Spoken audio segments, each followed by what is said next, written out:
You are on a hero's journey. You are the seed of God expressing, and your growth as the seed of God expressing is your hero's journey. And if you're a seed, if you're the seed of God, what are you growing into? Meister Eckhart 800 years ago said a pear tree seed grows into a pear tree, a filbert seed grows into a filbert tree, and the seed of God is in you, so the seed of God grows into God. And you say, I don't feel much like that right now. Well, what do you think the filbert tree feels like when it's just a germinating seed, or the pear seed when it's just trying to break through clods of dirt? Oh, I could relate to that, clods of dirt. Sure, yeah, in my life. So what do you think the stuff of growth is about? What do you think the stuff of life is about? You are the seed of God expressing, and on your hero's journey of growth, there are steps and stages, and you are growing magnificently. You are growing successfully. You think you're not growing successfully because maybe we misinterpret what growth is supposed to look and feel like. But growth is not, it's messy, it's juicy, it's got all kinds of stuff going on with it. And it's not a straight line, it's very kind of meandering, but growth in plant life is like that as well. You are the seed of God expressing.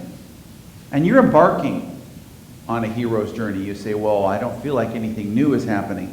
There is a seed of God in you, and there is newness in this moment, and you are choosing to engage with that inner seed of God that seeks to express the DNA of God, just as the pear seed has the DNA of a pear in it.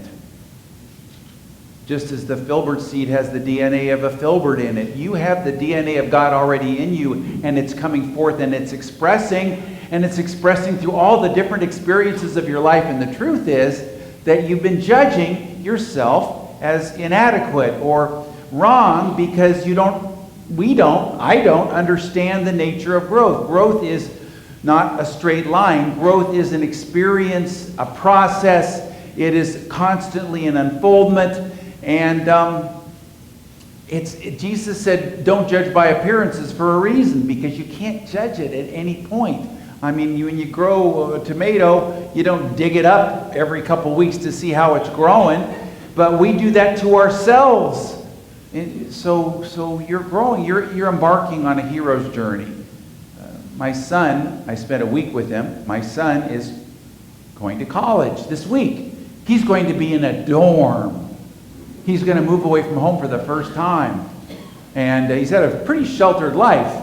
And I try to explain to him, he's going to have a roommate. Who knows what that roommate's going to be doing and what's going to be going on. And he's going to have to, he has in himself the seed of God that is equal to the expressions and the experiences of his soul. And it's often the fire that opens up the seed to germinate it. Back about 30 years ago or so, James Dillard Freeman came out to California to speak in a church I was serving. And he asked me, he said, I only have two requests. One is I want to go to the Pacific Ocean, and the other is I want to go to a first growth redwood forest. And he didn't want a second growth. And it took me a while to finally ask him. We went to the Pacific Ocean, it was great. And then I found a little pocket-sized first growth redwood grove. First growth means that it's never been logged. Second growth means it's been logged, and it's the second growth. So we went to this one place that the loggers had missed in Northern California, very near San Francisco. And it was maybe a couple of blocks long and a block wide, but he told me a couple of things. One thing is that redwood trees only grow in community. You'll never see a lone redwood tree. It'll fall over. They've got very shallow roots, but they intertwine. And he said, this is like silent unity, where he was the director of our prayer ministry. This is the silent unity consciousness of intertwine and interconnectedness, and one person couldn't do it alone. We grow in community. That's why you are here. That's why we're here in this room. We're growing in community. You are the seed of God expressing. I am the seed of God expressing together. I am the seed of God expressing. And the second thing he told me was that the redwood seeds cannot germinate without fire.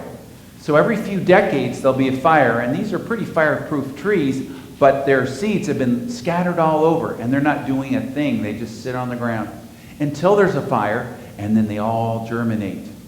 It takes fire to open them up, and then they can grow and fulfill their potential. You may have needed in your life fire, experiences that you may have judged as unpleasant, that germinated, opened up, quickened the growth of the seed of God in you. My children, I took them to a Big Sur, and that's first growth redwood forest, and they'd had a fire just about 8 months before, and there were shoots, green shoots. I've been to a lot of redwood forests. I'd never seen this. There were green shoots about this high all over this entire area. I mean, it was just covered. I saw thousands of them. And they said, "What is this?" And I'd never seen it, and I realized this is what Freeman was talking about. All of this growth came forth because of the fire. Now, let's take this into our lives and say, what does this mean for me? I am the seed of God expressing. Maybe it means that those things that I've judged as, I don't know, detriments, were the thing that opened me up. Maybe when I do my life review at the end of this physical life, I'm going to look back on those experiences as the formative ones, and the ones that I really liked as kind of a waste of time. Is that not true? Okay, this is a challenging concept. Not everybody's buying my cookie. Not everybody's eating my cookie here, but it's the truth. My son is going off to college. He's going to have many experiences. Many of them are going to be very fulfilling. Many of them are going to be very challenging, and they're all part of the growth of life. And some of them are going to be those fire experiences. Some of them are going to be those difficult experiences. And remember, I shared last week about my initiation experience where I hitchhiked across country, and about that time I had been exposed to the teachings of the mythologist Joseph Campbell. How many people know who Joseph Campbell is? And Joseph Campbell talked about the hero's journey, the hero with 1,000 faces. My sister had him as a professor in college. She said he was her favorite professor because he didn't make them buy his books. But she said he was a very humble man, a wonderful man. But one of the things he taught was that everyone's life includes and is a hero's journey, and all of the myths and all of the religions in the world are about this hero's journey. The Lord of the Rings, my gosh, that's a hero's journey. Star Wars was actually, George Lucas said that he based it on the writings of Joseph Campbell. It's the hero's journey done in his mythic form until he sold the franchise, and I don't know what the heck they're doing with it. But it's that hero's journey. And the hero's journey includes 3 parts: departure, initiation, and return. There's always a departure, and then there's initiation, and then there's a return. Now, what's the departure? It's the call to adventure. And for me, that hitchhiking was when my parents told me I had to put myself through school, and I went ahead and hitchhiked anyway, and I had all these different adventures. And that was my initiation, going through all these adventures. Some of them were kind of dangerous and life-threatening, and some of them were very exhilarating. But it was all part of the hero's journey, and I've never gotten over it. I bring this up because in meditation a couple weeks ago, it came to me that my retirement experience, and you don't think of retirement as a hero's journey, but my retirement experience is going to be similar to my hitchhiking experience, which was totally formative. I've never gotten over it. I have been harvesting the fruit of it all of my life, because here's another analogy of the hero's journey. Planting a seed is the departure. The germination and the growth of the seed is the initiation. And the return is the harvest. Eating the peach, eating the apple, having the experience of it. And for me, I got to depart, have my initiation experience, and I've been bearing fruit or experiencing the fruit of this all my life. In your life, what wondrous experiences that you've judged as less than have given you the strength and the ability to reach down deep and come forth with the power and the strength and the love. Forgiveness is the greatest hero's journey in anyone's life. Forgiveness, where the departure is where something bad happens to you that you have to forgive, and the initiation is all the stuff you have to go through to finally get to the point where you forgive, and then your return is where you can then take that and use it for your growth. Addiction. is another hero's journey. You say, how can an addict be a hero? How could an addict not be a hero? It's, again, that departure, and then the initiation is the recovery and whatever, and the return is then sharing that strength and hope with others and having spiritual growth. Now, define this in the level of your own life. How has this shown up for you? It could be a relationship. It could be a loss. It could be something like going to college, which is a wonderful thing, but it also is going to include many challenging experiences. And I've shared with my son, you are on the hero's journey. You're moving forward into this great possibility. All the potentials of who you are going to be tested. You're going to find out about who you are in essence, who you are in potential, who that power and presence is inside of you. The I am that I am self in you. When I was on that hitchhiking trip, this 3-part initiation experience was graphically depicted for me when I was let off in early March, California. I don't think I've shared this story. It was 105 degrees, and I was stuck there for 5 hours with another guy on the on-ramp. And the reason why we were stuck is because of the way he looked. He was wearing clothes that didn't fit him. They were weird colors. They didn't. And I thought, well, never going to get a ride. And sure enough, we didn't. But after we shared, first of all, he was a Native American. He was from the Yokuts tribe up in Eureka. And I asked him where he was hitchhiking. He was hitchhiking after he got to know me a little bit, and we started to share a little bit. He said he was going to a medicine man convocation of all the western states, where all the medicine men were going to be. And what had happened to him, he told me, I'm having an initiation experience. It took about 3 hours before he'd open up to me to this point. A lot of this time we spend in meditation. A lot of this time we spend sharing. He said he'd never met a non-Native American who believed any of these things. He told me, he says, you people sent missionaries to us who told us that we were born in sin, that we were the original sin, and that we weren't good in our hearts, but we knew differently than that, but it devastated our people. And we need to get back to our roots. I said, but that's not Christianity. Jesus never taught original sin. There's no rabbi in the world that ever taught original sin, and Jesus was a rabbi. Original sin that says you're basically born in sin came in with Augustine, who had some hang-ups, and I could teach a story, that whole story. But that was 250 years later. The disciples and Jesus believed we were basically good. What Matthew Fox, the Catholic theologian, called original blessing. Even now he's an Episcopalian theologian, but anyway, it's still an original blessing. It's that basic goodness in your heart, and he was dumbfounded, and he shared with me what happened to him. He and why he looked the way he did. He had had a dream. He was the president of the student body of California State University at Northridge, and he was in pre-law. And he was going there to become a lawyer to help his people because they needed some protection because everybody's always encroaching on their rights and their lands and such. And he had a dream that told him he needed to drop out of college and go back to his tribe and become a medicine man, that he could help his people much more as a medicine man than as an attorney. Nothing wrong with being an attorney, but this is an interesting concept. And he said, and I knew it was authentic. I tested it out. So I left, I packed up my things, and I stuck out my thumb, and almost immediately he was abducted by 2 men and robbed and stripped naked. And he was naked there in L.A., in the San Fernando Valley. And he said, fortunately, I was right next to a Salvation Army bin, and I climbed into the Salvation Army bin, and I found some clothes, and I put them on, and that's what I'm wearing.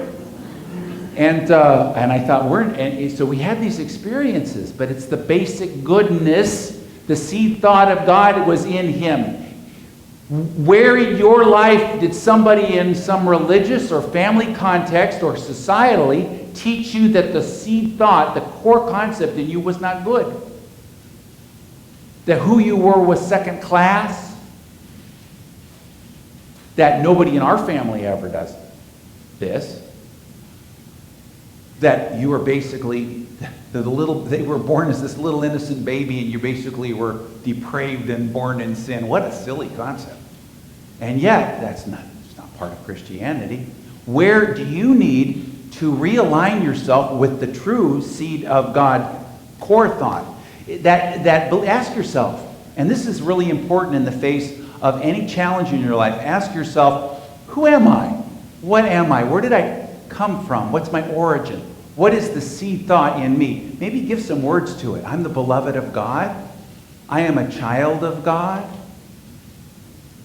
I shared about Maya Angelou, about how when she was, and this is in her autobiography, she had been a prostitute for years. She was now a madam, but she wanted to break out of it.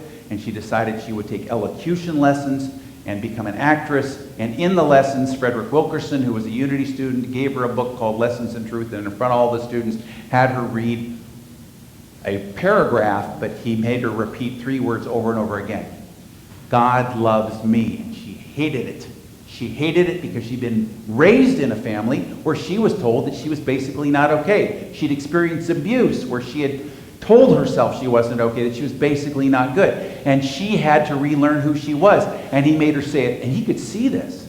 He made her say it over and over and over again. And I've heard her tell this story, and she gets tears and she cries because she says every time it's like it's new. She says, I think this is like people saying they've been saved, but every time it's new to me. Every time it's a new experience because I find this part of myself anew. And God loves me. And that's when she started studying Unity. And we're going to have Lessons in Truth in about 4 weeks on a Tuesday night class on it. But she had this experience of a new understanding of that core, uncovering the seed thought of God in her and letting go of all the other beliefs that she'd been taught by the abuse of her childhood, by the churches that told her she wasn't okay, by the society that told her that she was a second-class citizen, that all the different things that she had, even her own choices in life, her own career, that this was something that she had to, this didn't define her. This doesn't have anything to do with who she was. She was the seed thought of God. And when she got in touch with it, she said, I realized Maya Angelou, could do anything good I can do. Together, anything good I can do. Why? Because you are the seed thought of God. Now, this Native American medicine man to be, we weren't going to get a ride, I could tell, so I didn't have much money. I just had a little left over for my hitchhiking trip. I was almost home, but I bought us both tickets into Fresno, gave him some money to buy some clothes, and I know he went on to help his people.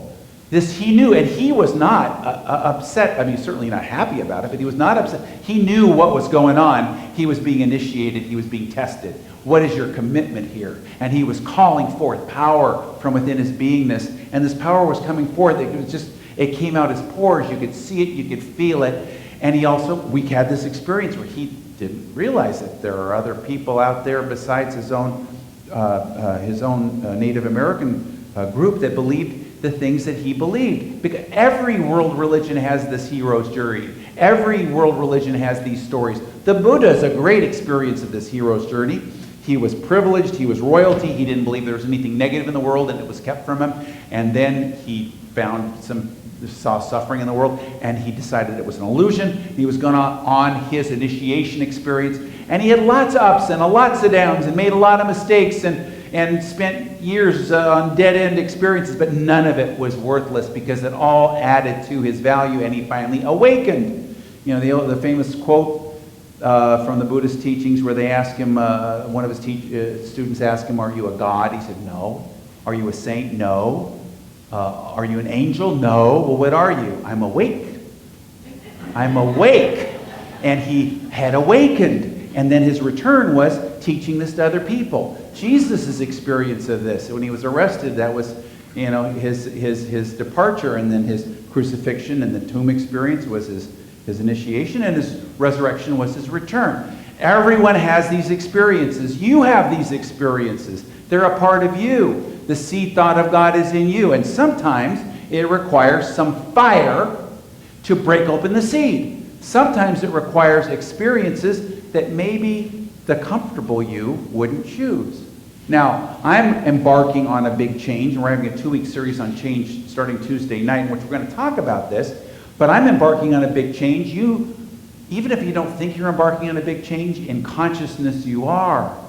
Now you think retirement's not a change. Yes, it is. If your whole identity is, I'm a Unity minister, that's what I've been for 40 years, and I expected to be a Unity minister for 50. So the departure step always is something that's unexpected in every one of these stories. It's always into the unknown. That's why George Lucas said, the whole Star Wars thing is they always go into the unknown, and then they come back with their learned experiences. In your life, you have these experiences. And for me, I always think of retirement as, sitting by a pool and looking at the sunset. But what I got was, no, it's going to be like your hitchhiking trip. And it is, because I'm going to be engaging spiritual things in certain ways. And it's all unknown. In your life, in my son's life, in everyone's life, you are a hero on your hero's journey, making your departure, being in your initiation and returning. And it is an over and over and over again process. Because why? Because you are a child of God. Because,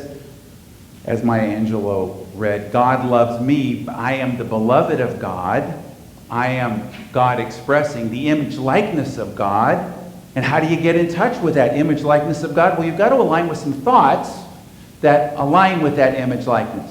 You got to get in touch with some thoughts. And first, uncover the thoughts that are covering it up, things that maybe you were taught in your childhood or taught by society or taught by churches or taught by experiences where you judged yourself. And the forgiveness is so important in this hero's journey, so you have to do that.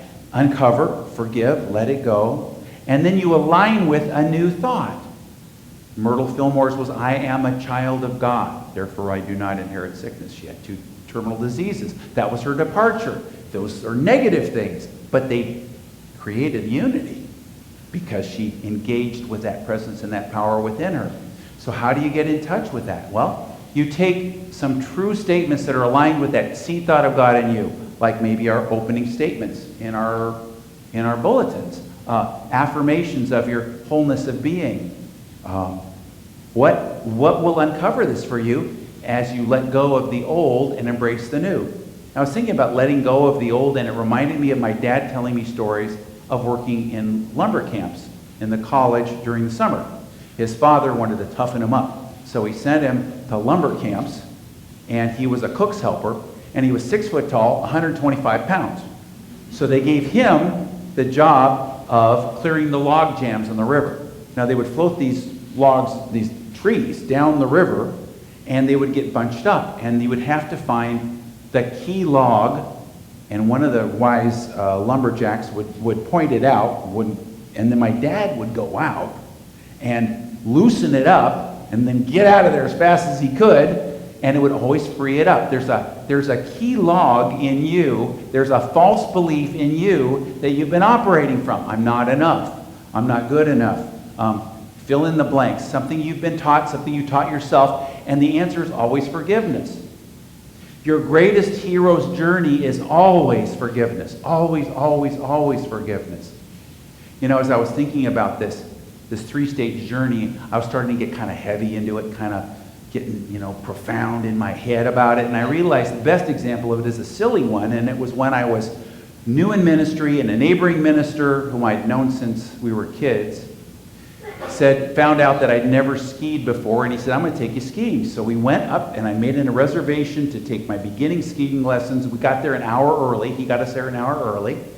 And he said, we got an hour to kill. Come on, let's go up on the ski lift. And I thought, ski lift? We go on the ski lift? Okay. And I barely get off. I didn't fall at the very top. I was able to get off. And then he took off down the hill, and he cried out, see ya at the bottom. That was my departure. My initiation was falling down 50 times as I picked my way down with no lesson. But I'm going to tell you something, that my return was after I took that I was way ahead of all the other students. I already kind of knew how to ski. I knew how to handle myself, and it was the initiation experience that did it. And I thought it was terribly unfair. When I saw him later after the lesson, he said, well, that's what happened to me when I first went skiing, and I was grateful for it because I was way ahead of everybody else, and they can't teach you that stuff. And I said, well, they shouldn't. But in your life, it's the forgiving of the unfairness, of the injustice, of the da-da-da-da-da, and all those things have defined you. Not those things did not define you, because those things are just your life story. Your life is your response to them. So those things didn't define you. Your response to them define you. So how you bring yourself to bear in the face of things, those powers and that presence within you is that strength that comes forth, and that's the who that you are. That's how you get to exercise those spiritual muscles that are within you. So I'm just getting, we need to go into prayer. It's earlier than I thought, but what the heck? I don't know. At least I'm not pushing you down the mountain. So we just open our hearts and minds, and we identify in a moment here something perhaps that somebody taught us or we taught ourselves about ourselves that wasn't true. And we make a commitment within our heart, within our beingness. I'm willing to move past this. I'm willing to let this go. This does not define the who that I am.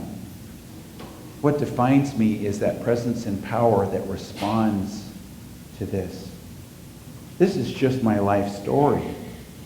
But my life, my soul, my essence, that is the power and the presence that moves through me and overcomes all things.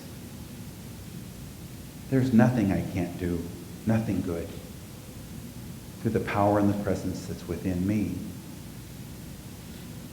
And so now I get in touch with my good heart, that core seed thought of God that grows into God, God realization, God expression, God consciousness, waking up in God. And I get in touch with what quality does the seed thought of God have in me? I am the love of God expressing. I am power and strength. I am the effervescent joy of God. I am the overcoming. I am the image, likeness of God. God in expression. I am the beloved of God. I am the goodness of God. I have a good heart. I am my good heart.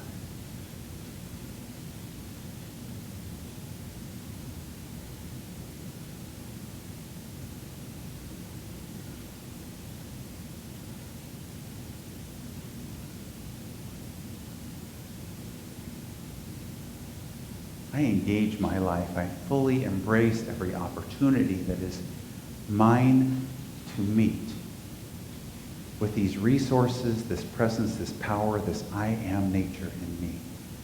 Thank you, thank you, thank you, God. And so it is. Amen.